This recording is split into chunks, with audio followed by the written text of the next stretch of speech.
You're listening to Marketing Spark, the podcast that delivers insight, tools, and tips from marketers and entrepreneurs in the trenches in 20 minutes or less. As the intro suggests, I'm interested in talking to marketers who operate in the trenches, people who build, operate, and optimize marketing engines to drive growth in competitive markets. Today, I'm talking to that kind of marketer, Mitch Fanning, VP Marketing at RentSync, which provides marketing software and services for the multifamily industry. Welcome to Marketing Spark, Mitch. Thanks for having me on there, Mark. Maybe we can start by telling me a little bit about how long you've been at RentSync and what RentSync does. So I've been at RentSync for about a year and a half, and as you've already kind of mentioned, RentSync provides marketing solutions for the multifamily. So one way you can think about it, or one way the listeners can think about it, is that it's HubSpot for multifamily, but just with services.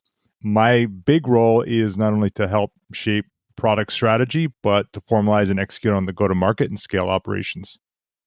So what is multifamily? Just to give us a little bit of color on what that involves.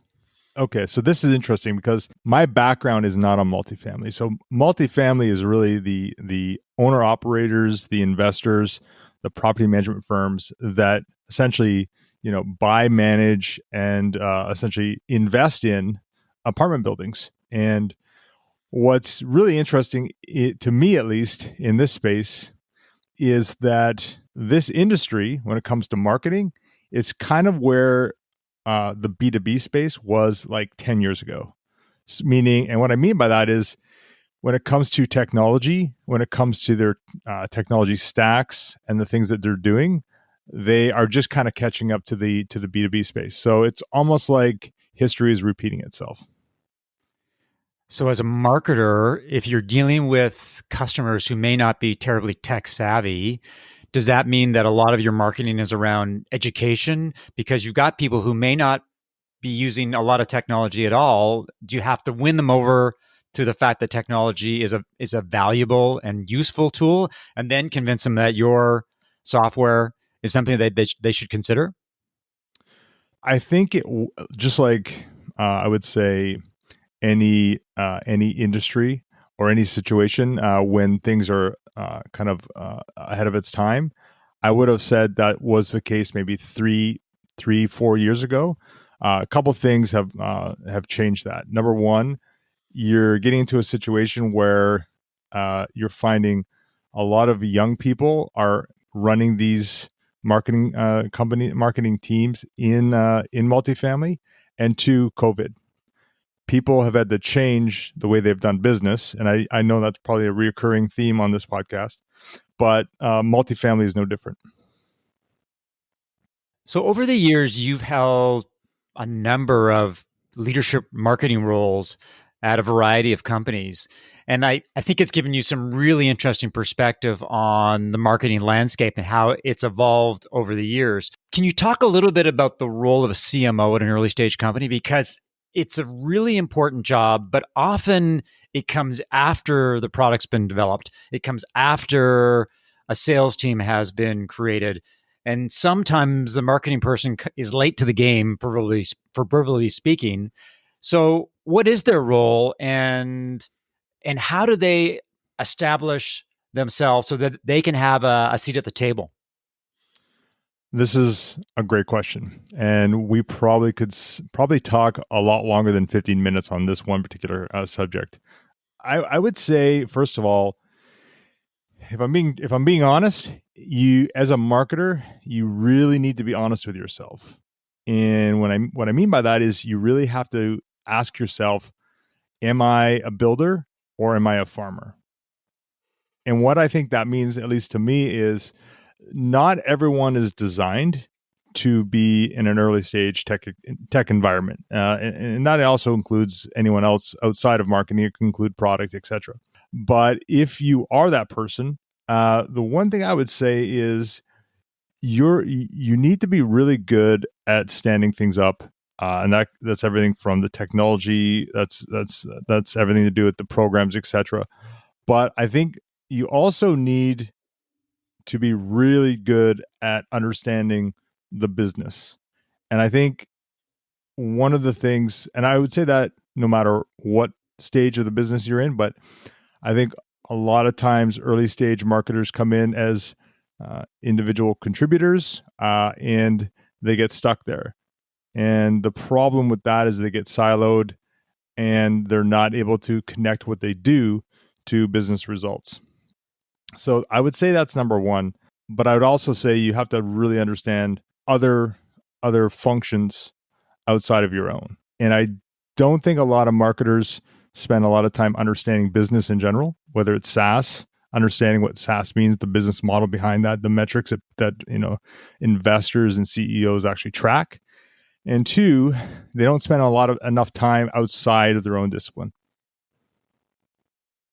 So what do you mean by that? I think what I mean by that is here's the thing. When you go from a individual contributor to leading marketing, the toughest thing beyond the things I just mentioned is managing up and educating internally. And I don't necessarily think it's something that just marketers have this infliction over, but I think it's just a hard thing to train yourself to do. In other words, continually trying to communicate what the vision of the company is, what marketing is doing externally, but also internally. One of the things that I've written about recently on LinkedIn is the ability or the necessity for early stage marketers to establish a partnership with the CEO. Because if you look at the evolution of early stage companies, it's usually the founder who is the jack of all trades early on. They drive product development, they drive sales, they drive marketing, and over time, they'll give up some of those responsibilities. So it could be product development, it could be sales, but marketing is always very close to their heart because it's their company, it's their vision, it's their story. So when a marketer comes on, there's a dance that the CEO and the marketer have to go through because they've got to not only delineate, okay, this is what I do, this is what you do, this is what you're responsible for, and this is what I'm going to own, but the lines are blurred when it comes to marketing. So from your experience, how do you establish a partnership with a CEO, with the founder, the person who's very vested, and marketing can be very close to the heart. And it does put a lot of pressure on marketers because they have to perform, but they also have this other stakeholder that they have to dance with at the same time.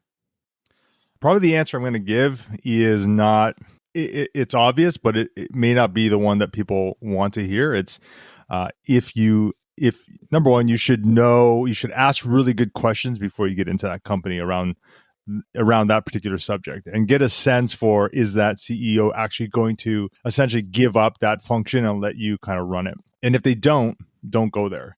Two, if you see that that's happening early on, that's a red flag and it's probably not going to change. One thing I would say is, if they're not like that, I would say definitely you need to show them, you've got to build a relationship with them. I mean, this is something that we all know, but again, just like, educating, communicating internally to the company at large, what marketing does and what the company is doing as far as where it's going. I think it's just something you have to do and work at first. You've got to show some early wins, of course. And then you've got to build out that strategy and start to think long term. On the flip side, and I'm talking from personal experience here, is what happens if you run into a situation where you have a CEO, they definitively declare that they want to do marketing. They believe that the time is right for marketing to help scale and accelerate growth. But when push comes to shove, they don't give you the engagement that you need. They don't want that partnership. So you're trying to tell their story, reflect their vision, do what the things that they believe in or they believe should be done. But when you do them, that you get pushback because apparently you did the wrong things. What you didn't get from them was engagement. So you're left to your own devices. So what do you do in those situations where you want a partner, you want someone to contribute and go with you on the ride, and that's not happening?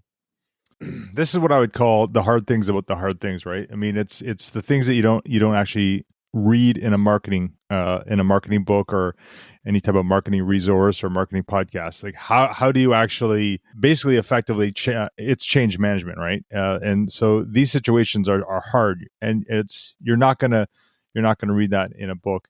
I would say again, go back to rule number one, meaning you have to understand that if they're not going to be the type, if they don't see the value in marketing in and they're not letting go of that function, or in a way, again, we can kind of go down this rabbit hole, but in a way, interrupting, or again not letting that function go, that's a red flag.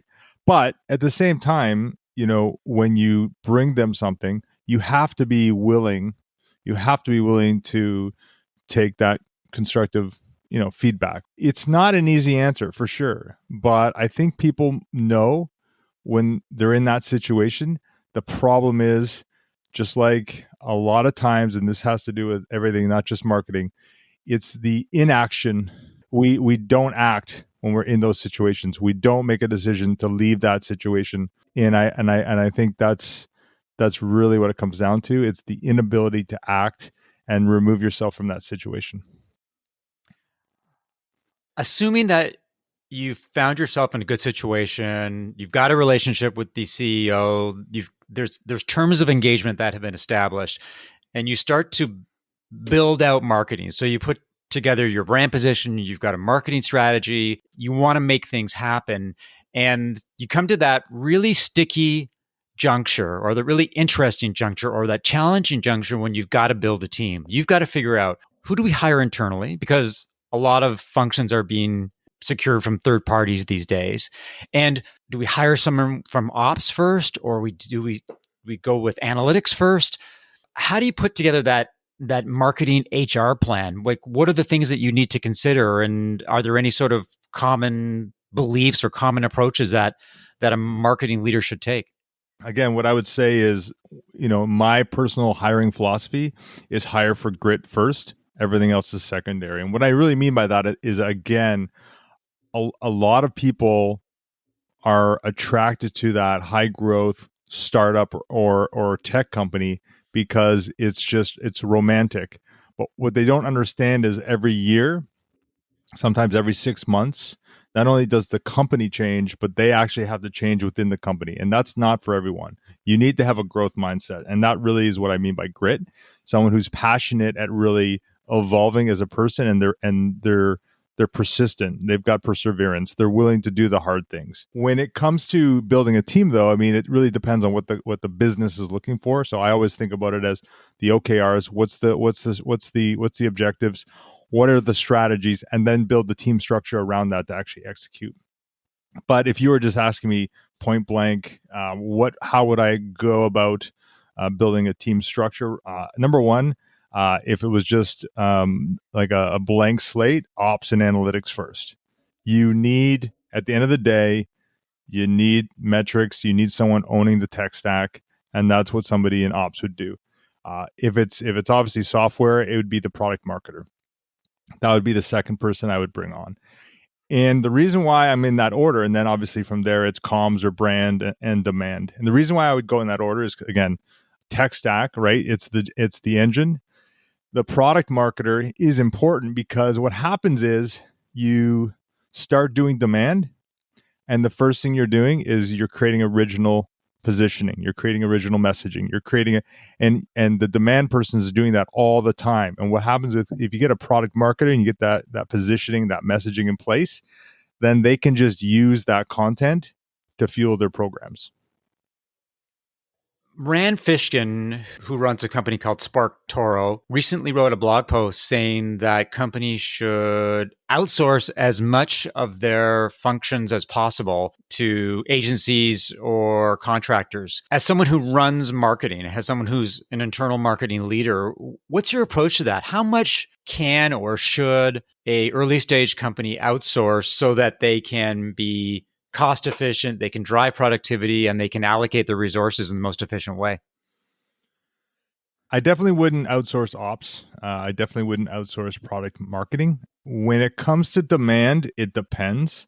I would say you need someone who's running demand. But when it comes to building out, or when as you grow, you're going to have specialties on that team. So, for example, I'm looking to have someone who's just going to own paid channels or paid advertising. Now, we're looking at actually outsourcing that position. So, someone actually who is going to fit in that position, who's a specialist, sure, in that situation. And also, too, it's also because we're not sure of the actual essentially the bandwidth for that position. So I think when it's very specialized, sure, I wouldn't outsource thought leadership again. So brand or content. So when our comms and content person does essentially thought leadership, and that is essentially brand.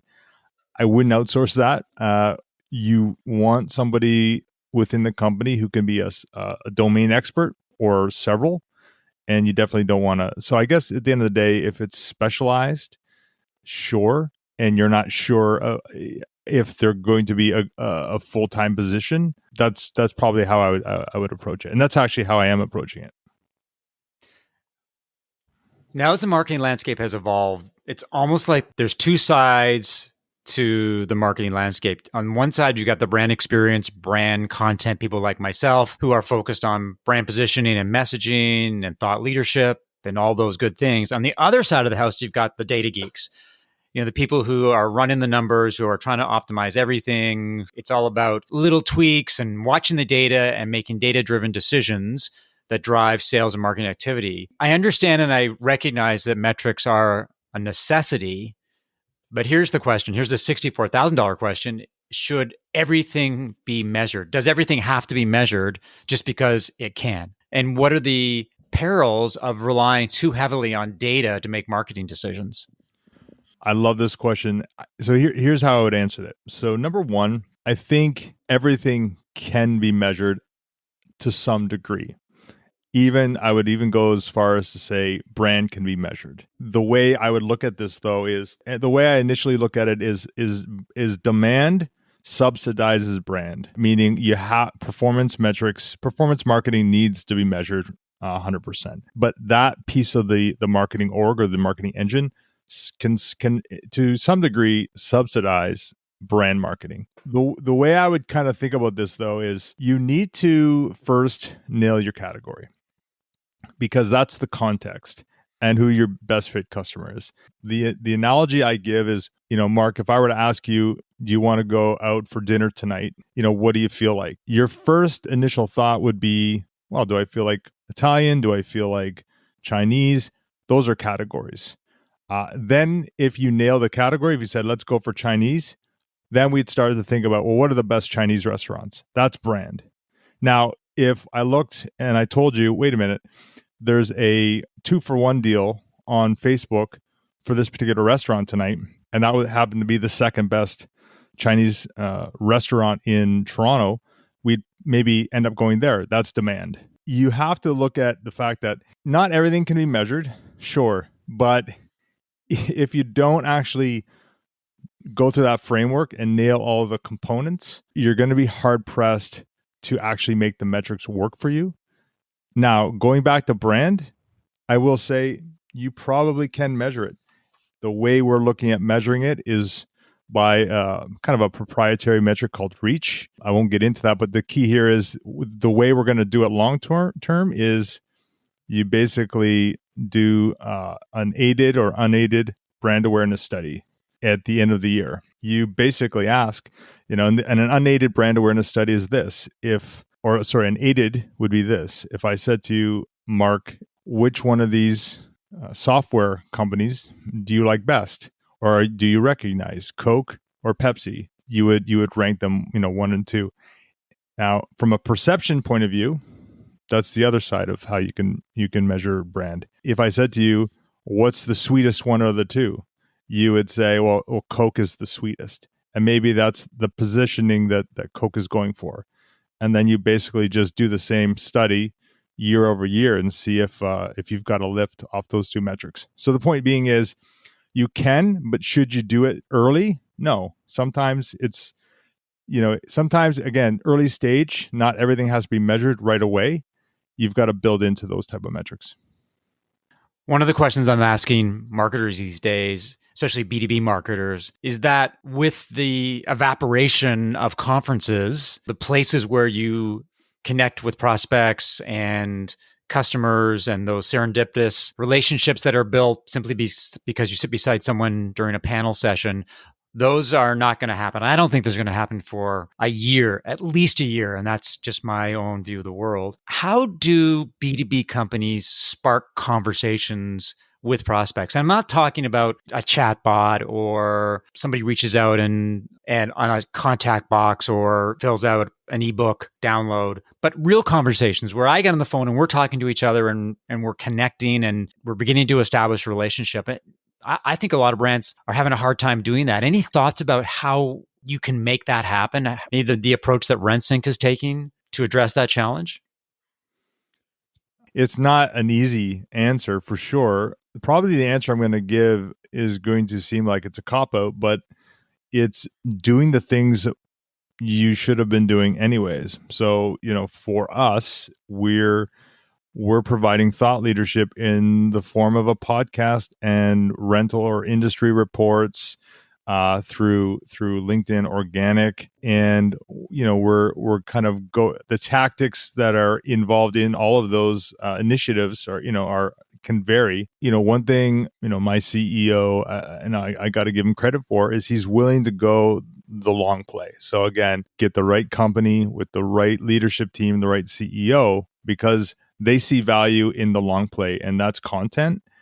In the meantime, we are running our demand gen. We're going account based because that's the play for us in our industry. But I don't really think there's a silver bullet. I think you need to have that air cover, and you need to run demand, and you need to do a combination of both. At the end of the day, it's usually about figuring out what works best, and that's just experimentation. So it's more about the process you're going through and are you improving than it is what is that silver bullet.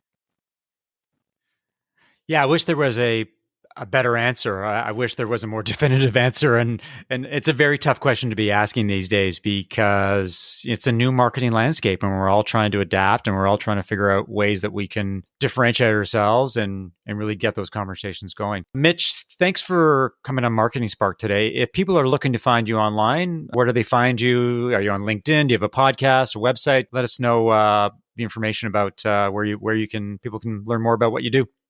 Yeah, I mean, you can just Google Mitch Fanning. I think I'm going to be the first that shows up. I run a podcast called Built to Scale, but LinkedIn is always the best place to find me.